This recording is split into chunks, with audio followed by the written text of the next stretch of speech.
Hello guys, आज देखिए, आज हम पढ़ेंगे टेंसेस। ये है हमारा पहला टॉपिक। तो हम जब स्कूल में थे तब हम सबसे पहले ग्रामर की शुरुआत करते हैं टेंसेस से, लेकिन कई बार क्योंकि हमारे डाउट्स रह जाते हैं, आज हम सभी डाउट्स को बेसिक से एडवांस की तरफ लेके जाएंगे और क्लियर करेंगे टेंसेस को। आइए कंप्लीट एनालिसिस करते हैं कि टेंसेस क्या होते हैं और डिटेल स्टडी करेंगे। मुझे पूरी उम्मीद है कि आज टेंसेस करने के बाद आपके माइंड में बिल्कुल भी डाउट नहीं रहेगा। टेंसेस का मतलब होता है काल हिंदी में। तो आप सभी को पता होगा कि टेंसेस 3 तरह के होते हैं, 3 इसके पार्ट्स होते हैं और उन सभी के सब पार्ट्स होते हैं। ये वीडियो ताकि क्योंकि लॉन्ग बन जाएगी समझाते समझाते, इसीलिए मैं इस वीडियो को 3 पार्ट्स में अलग अलग डिवाइड कर दूंगी। पहले हम पढ़ेंगे प्रेजेंट टेंस, फिर पढ़ेंगे हम पास्ट और फिर पढ़ेंगे हम फ्यूचर। तो देखते हैं हम इसके तीनों पार्ट्स को। पहले आता है हमारा प्रेजेंट, फिर आता है हमारा पास्ट और फिर आता है हमारा फ्यूचर। उम्मीद है आपको अच्छे से क्लियरली दिख रहा होगा और आप भी अपनी कॉपी में ज़रूर इस चीज़ को नोट डाउन कीजिए।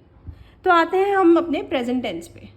तो प्रेजेंट का मतलब होता है जो चीज़ अभी हो रही है। प्रेजेंट का मतलब होता है जो चीज़ आप लोग अभी कर रहे हैं। आप लोग अभी क्या कर रहे हैं? आप लोग अभी इस टाइम पे वीडियो देख रहे हैं यूट्यूब पर और अपने प्रेजेंट टेंसेस को क्लियर कर रहे हैं, पास्ट टेंस को क्लियर कर रहे हैं, इन फ्यूचर को। और लेटर ऑन आप इसकी प्रैक्टिस करेंगे और मुझे पूरी उम्मीद है कि आप फ्यूचर में टेंसेस अच्छे से कर पाएंगे। तो ये होता है टेंस। तो पास्ट में अगर आपका कोई डाउट रह गया, सपोज एग्जाम्पल दे रही हूँ, डाउट यानी कि पास्ट में अगर आपको कोई भी तरीके की टेंसेस से रिलेटेड प्रॉब्लम है, तो सपोज करते हैं राम को पास्ट में पहले टेंसेस में दिक्कत थी, फिर राम प्रेजेंट में यूट्यूब के पास आता है और यूट्यूब पे जाकर हमारे चैनल को सब्सक्राइब और लाइक करता है और टेंसेस खोल के उस वीडियो को देखता है। जब वो वीडियो देख लेता है तो उसके डाउट्स एकदम क्लियर हो जाते हैं। और अब आने वाले फ्यूचर में जब राम एग्ज़ाम देगा और एग्ज़ाम लिख कर आएगा तो उसका एकदम क्लियर हो जाएगा। इसको कहते हैं प्रेजेंट, इसको कहते हैं पास्ट और इसको कहते हैं फ्यूचर। तो मुझे उम्मीद है कि टेंसेस में इन तीनों ही चीज़ों को आपने एकदम क्लियर कर लिया होगा राम के एग्जाम्पल से। आइए अब हम वीडियो को लेके चलते हैं प्रेजेंट टेंस की तरफ। अब आता है प्रेजेंट टेंस। प्रेजेंट टेंस में जैसा कि मैंने आपको बताया, राम अपने डाउट्स क्लियर करने के लिए आया है। राम कहाँ है? राम हमारे YouTube चैनल पे आया है जहाँ वो अपने डाउट्स को क्लियर करेगा और आज प्रेजेंट टेंस को क्लियर करेगा। उम्मीद है आप भी राम की तरह ही अपने डाउट्स को एकदम क्लियर कर लेंगे। और अगर आपको कोई भी डाउट होता है इसके बाद भी तो आप ज़रूर कमेंट सेक्शन में लिखिएगा। तो प्रेजेंट टेंस होता है प्रेजेंट में अभी जो हो रहा है और इसके भी 4 सब पार्ट्स होते हैं। सब पार्ट्स का मतलब होता है उसके बाकी के 4 डिवीजन। एक होता है पार्ट्स, मतलब किसी एक चीज़ के पार्ट्स करना, 2 भागों में डिवाइड करना, और इन 2 भागों को भी आधा आधा कर देना, वो उसके सब पार्ट्स कहलाते हैं। उम्मीद है आपको सब पार्ट्स का मतलब भी क्लियर हो गया होगा। आइए बच्चों, अब हम आगे चलते हैं। सबसे पहले आता है इनडिफाइनाइट। आप इसको अपनी कॉपी में भी ज़रूर नोट डाउन कीजिएगा ताकि आपको कोई भी डाउट ना रहे और आप भी धीरे धीरे जब लिख लिख के याद करेंगे तो आपको भी ये चीज़ ध्यान में रहेगी कि कौन से पार्ट का मतलब क्या होता है। फिर आता है प्रेजेंट कंटिन्यूअस।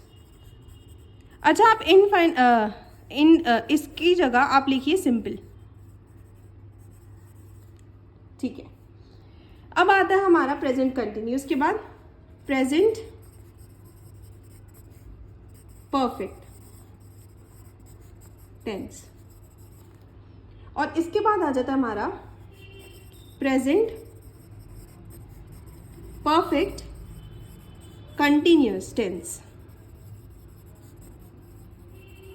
अगर आपने चैनल को लाइक, शेयर एंड सब्सक्राइब अब तक नहीं करा है तो गाइस प्लीज़ ये भी कर दीजिएगा। बेल आइकन को ज़रूर दबाइएगा ताकि आने वाले ग्रामर टॉपिक्स आपके एकदम हम क्लियर कर पाएँ और हमें भी मोटिवेशन मिले कि हमने जो भी अपने बच्चों को पढ़ाया वो उन्हें अच्छे से समझ में आया। तो हम आते हैं सिंपल प्रेजेंट टेंस पर। सिंपल प्रेजेंट टेंस जो होता है ये होता है जो बात करता है खाली प्रेजेंट टेंस की, खाली एक सिंपल आप कह सकते हैं फैक्ट की। देखिए, मैं आपको इसको डिटेल में एग्जाम्पल्स की मदद से समझाऊंगी ताकि आपको एकदम क्लियर हो। इसका रूल होता है, अब वो जो रूल होता है, देखिए क्या होता है इसमें, एस और ई एस का मैं आपको यूज़ समझाऊंगी। सिंपल प्रेजेंट में इसका रूल और साथ में इसका यूज़ भी आता है। डू एंड डज का भी, डू एंड डज का भी, ये दोनों ही एक तरह से सेम ही बात कहेंगे। डू एंड डज या एस और ई एस से क्या फ़र्क पड़ता है, लेकिन जनरली बुक्स में डू एंड डज लिखा होता है। मैंने एस और ई एस इसलिए मेंशन करा है क्योंकि ये हर जगह काम आता है। आइए मैं इसको हिंदी में भी लिख देती हूँ। इसका मतलब होता है ता या ती है, वह ये करता है, वह ये करती है। आइए मैं एग्जाम्पल के थ्रू इस चीज़ को आपको क्लियर करूँ। आइए अब हम देखते हैं कि सिंपल प्रेजेंट में हम किस तरह सेंटेंस को बना सकते हैं और किस तरीके के एग्जाम्पल्स आते हैं। She works in Delhi. अब आप देखिए, शी वर्क्स इन दिल्ली में वर्ब है यहाँ पर हमारा works. Does Jack play cricket, यहाँ डज की बात हो रही है, डज जैक प्ले क्रिकेट, और यहाँ का वर्ब है हमारा do. So do and does, सबसे पहले मैं आपको क्लियर करना चाहूँगी कि यहाँ पे डज जब भी हम यूज़ करते हैं ई एस, वो बेसिकली हम सिंगुलर को कहते हैं, लेकिन क्योंकि ये इर्रेगुलर वर्ब्स होते हैं, बेसिकली ये किसी भी सेंटेंस में जब भी किसी भी लाइन में लगते हैं तो वो उस चीज़ पे डिपेंड करता है कि वो लाइन आपको क्या कहना चाह रही है, जो वहाँ पे मेन वर्ब है वो क्या है। तो आइए, उस चीज़ की एक एंटायर अच्छी प्रैक्टिस होती है, और मुझे उम्मीद है जब आप प्रैक्टिस सेशन भी अटेंड कर लेंगे तो आपको बहुत अच्छे से क्लियरिटी आ जाएगी कि डू एंड डज को हम कहाँ यूज़ करते हैं और सिंपल प्रेजेंट टेंस का क्या मीनिंग है। वैसे तो आपको यही मैं क्लियर कर देती हूँ कि सिंपल प्रेजेंट का मतलब होता है जो अभी हो रहा है। शी वर्क्स इन दिल्ली, वो दिल्ली में काम करती है। ये प्रेजेंट की बात कर रहे हैं कि वो लड़की दिल्ली में काम करती है। वो ये नहीं कह रहे कि पहले हो चुका, वो काम ख़त्म हो चुका, या वो काम करेगी, या वो काम इस टाइम पे कर रही है। वो सिर्फ ये बता रहे हैं, एक सिंपल बात बता रहे हैं, सिंपल प्रेजेंट की बात कर रहे हैं। इसको इसीलिए सिंपल प्रेजेंट बोला जाता है क्योंकि ये प्रेजेंट में होने वाला सिंपल सा काम, सिंपल सा फैक्ट बता रहे हैं that she works in Delhi, that's it. Does Jack play cricket, वो सिर्फ पूछा गया है क्या वो खेलता है, खेलता था नहीं, खेलता होगा नहीं, लेकिन वो पूछ रहे हैं क्या वो खेलता है। वेयर डू यू लिव, आप कहाँ रहते हैं। यहाँ पे ये भी नहीं कहा पहले आप कहाँ रहते थे, या फ्यूचर की बात नहीं करी, यहाँ सिंपल एक प्रेजेंट फॉर्म की बात करी गई है कि आप वेयर डू यू लिव, आप कहाँ रहते हैं, दैट इज सिंपल प्रेजेंट। आइए मैं सेकंड उसकी बात करती हूँ। तो अब हमारा सेकंड में आ जाता है प्रेजेंट कंटिन्यूअस। ये आपका फेवरेट होगा, ये मोस्टली हमारा स्कूल में फेवरेट होता था क्योंकि इसमें ज़्यादा कुछ नहीं करना पड़ता था, और मुझे उम्मीद है कि आपको भी लग ही रहा होगा। तो इसमें जो यूज़ होता है वो है इज़, एम, आर प्लस में आई एन जी। तो simple basically simple present tense के बाद आप आते हैं प्रेजेंट कंटिन्यूअस पर। प्रेजेंट कंटिन्यूअस जो होता है इसमें ये बोला जाता है कि कोई काम जो अभी चल रहा है, अभी आप लोग क्या कर रहे हैं, अभी आप लोग YouTube पर हैं, आप भी राम की तरह अपने डाउट्स क्लियर कर रहे हैं, आप इस चैनल को सब्सक्राइब भी कर रहे हैं, आप लाइक भी कर रहे हैं, एंड आप प्रेजेंट कंटिन्यूअस यानी कि अभी प्रेजेंट में आप कर रहे हैं, उस चीज़ को कर रहे हैं, वह काम चल रहा है। मैं आपसे सिर्फ रिलेट कर रही हूँ इस चीज़ को कि वो काम इज़, एम, आर का अलग मैं आपको मतलब समझाऊंगी, लेकिन वो आईएनजी का क्या मीनिंग होता है, यहाँ पे क्या मेन रोल होता है कंटिन्यूस में आईएनजी का, मैं आपको ये क्लियर कर रही हूँ कि प्रेजेंट कंटिन्यूस टेंस में वो काम चल रहा है। Students are studying in school. अब आप देखिए स्टूडेंट्स, क्योंकि ये बहुत सारे थे इसलिए हमने आर यूज़ किया। मैं इसमें आपको इसका यूज़ भी सिखा दूंगी। हमने आर यूज़ तब करते हैं जब बहुत सारे लोगों की बात होती है। तो स्टूडेंट्स आर स्टडिंग मतलब कर रहे हैं, वो पढ़ रहे हैं, कहाँ, स्कूल में। अब आते हैं यहाँ पे मेरा अनदर सेंटेंस आता है, इट इज़ रेनिंग टुडे। आज बारिश हो रही है, इट इज़ रेनिंग टुडे। आप इस सेंटेंस में देख सकते हैं कि हमने इस जो यूज़ करा है, यहाँ पे हम एक पर्टिकुलर बात कर रहे हैं, यहाँ पे हम बहुत सारी चीज़ें नहीं, हम पर्टिकुलर एक चीज़ को बता रहे हैं कि आज रेन हो रही है। अब ऑब्वियसली अब जब आप रेन बोलते हैं, हम रेन्स नहीं बोलते, हम रेन बोलते हैं। रेन एक पर्टिकुलर चीज़ होती है, तो हम यहाँ सिंगुलर बात हो रही है, सिंगुलर चीज़ की बात हो रही है, क्योंकि रेन एक पर्टिकुलर चीज़ होती है। हम बूंदों को कंसीडर नहीं कर रहे, हम रेन एज अ होल कह रहे हैं कि बारिश हो रही है। बारिश में हम बारिश हो नहीं बोलेंगे, बारिश बोलेंगे। तो यहाँ पे it is raining today, raining एक सिंगुलर फॉर्म में आ जाता है। अब आते हैं अपने तीसरे उसमें आता है हमारा प्रेजेंट परफेक्ट टेंस। गाइस देखिए, अगर आपको इससे पहले के समझाए हुए टेंसेज में कोई भी ज़रा सा भी डाउट लगता है, आप प्लीज़ उसको बेझिझक क्लियर कर सकते हैं। आप कमेंट में ज़रूर लिखिएगा, एंड प्लीज़ हमें कोई भी अगर आपको डाउट लगता है ज़रूर बताइएगा, ताकि हम उसी तरह चीज़ों को आपको समझा पाएँ और अच्छे से अच्छा कंटेंट आपके आगे प्रेजेंट कर पाएँ। आइए, प्रेजेंट परफेक्ट कंटिन्यूस, इसमें आता है हैज़, हैव प्लस वर्ब की थर्ड फॉर्म। वर्ब जब हम अलग से आपको पढ़ाएंगे तब आपको समझ में आएगा कि वर्ब की 3 फॉर्म्स होती हैं।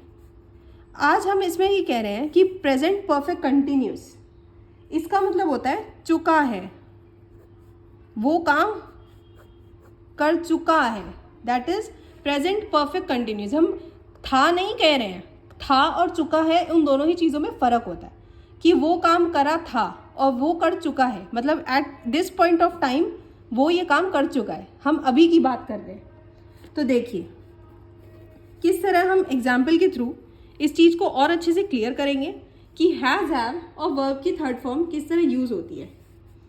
We have played football on the ground. We have क्यों? क्योंकि ये बहुत सारे हैं, तो we have played football on the ground. My mom has cooked, my mom has cooked food. तो देखिए हैज़ क्यों? क्योंकि यहाँ एक मदर की बात हो रही है, यहाँ सिर्फ मॉम की बात हो रही है। तो ये दोनों ही काम वी हैव प्लेड, वो खेल चुके हैं। माई मॉम हैज़ कुक्ड फूड, वो कर चुकी हैं। मेरी माँ, मैं इसको हिंदी में लिखने की कोशिश करती हूँ आपके लिए, मेरी माँ खाना बना चुकी हैं, वो काम कर चुकी हैं। अभी प्रेजेंट पॉइंट ऑफ टाइम पर ये काम हो चुका है, that is present perfect continuous. ठीक है, अब हमारा प्रेजेंट में आखिरी आता है फोर्थ, ये सब पार्ट नंबर 4 है, प्रेजेंट परफेक्ट कंटिन्यूस। तो अब तक जो हमने पढ़ा था सिर्फ प्रेजेंट परफेक्ट और हमने पढ़ा था प्रेजेंट कंटिन्यूस टेंस। अब हम पढ़ेंगे प्रेजेंट परफेक्ट कंटिन्यूस टेंस। इसमें एक खास चीज़ आती है जो आप लोगों को ज़रूर, मुझे लगेगा कि आपको ज़रूर अलग से मैं क्लियर करती हूँ। हैज़, हैव तो आएगा ही, परफेक्ट जो हमने ऊपर पढ़ा था, has, have plus verb third form. इसमें आता है सिंस और इसमें आता है फॉर।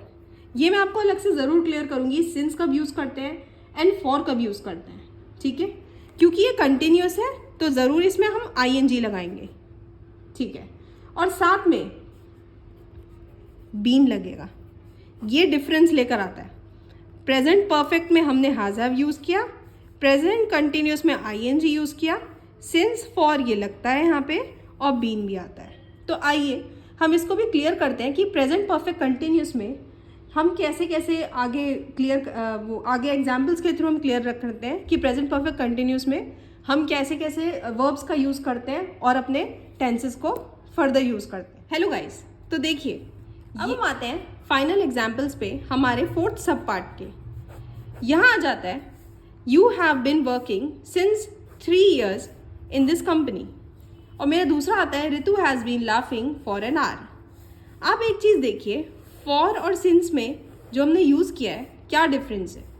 जब हम फॉर बोलते हैं वो हम किसी टाइम की बात कर रहे हैं, लेकिन जब हम सिंस कहते हैं, आप इसको तभी यूज़ कीजिएगा जब पास्ट में वो चीज़ करती हुई बेसिकली हो रही है और वो अभी भी चल रही है, वो चीज़ पहले से ही वो चलती आ रही है। यहाँ पे एक पर्टिकुलर टाइम फ्रेम की हम बात करते हैं, एन आर की बात करिए, एन आर मतलब 1 घंटा। तो ये होते हैं हमारे सिंस और फॉर का डिफरेंस, और ये है हमारे गिवन एग्जांपल्स कि आप, ये है यू हैव बीन वर्किंग, आप काम कर रहे हैं पिछले 3 साल से इस कंपनी में। Ritu has been laughing, Ritu हंस रही है फॉर एन आवर, 1 घंटे से। आइए अब हम इस चीज़ को वाइंड अप करते हैं और प्रेजेंट टेंस को क्लियर करते हैं। प्रेजेंट टेंस में हमने ये पढ़ा कि इसके 4 सब पार्ट्स होते हैं। पहला आता है मेरा सिंपल टेंस, आप अपनी कॉपी में ज़रूर लिख लीजिएगा और इसी तरह लिखिएगा ताकि ये याद रहे, सिंपल। फिर आता है मेरा कंटिन्यूअस, प्रेजेंट कंटिन्यूअस टेंस। फिर आता है मेरा परफेक्ट टेंस। फिर आता है मेरा प्रेजेंट परफेक्ट कंटिन्यूअस टेंस। आइए आप बताइए कि इसमें हम क्या क्या यूज़ करते हैं और इसके क्या क्या रूल होते हैं। सिंपल टेंस में डू या डज आता है, कंटिन्यूअस में इज, एम, आर, आईएनजी आता है। आईएनजी कंपल्सरी होता है, is, am, are and ING. Perfect में आ जाता है हमारा हैज़, हैव प्लस में वर्ब की थर्ड फॉर्म, और यहाँ पे परफेक्ट मतलब हैज़, हैव, कंटिन्यूअस मतलब ING, been along with, for या सिंस, ये सभी आते हैं। होप आपको प्रेजेंट टेंस पक्का क्लियर हो गया होगा, एंड मुझे उम्मीद है कि अब हम पास्ट की तरफ बढ़ सकते हैं।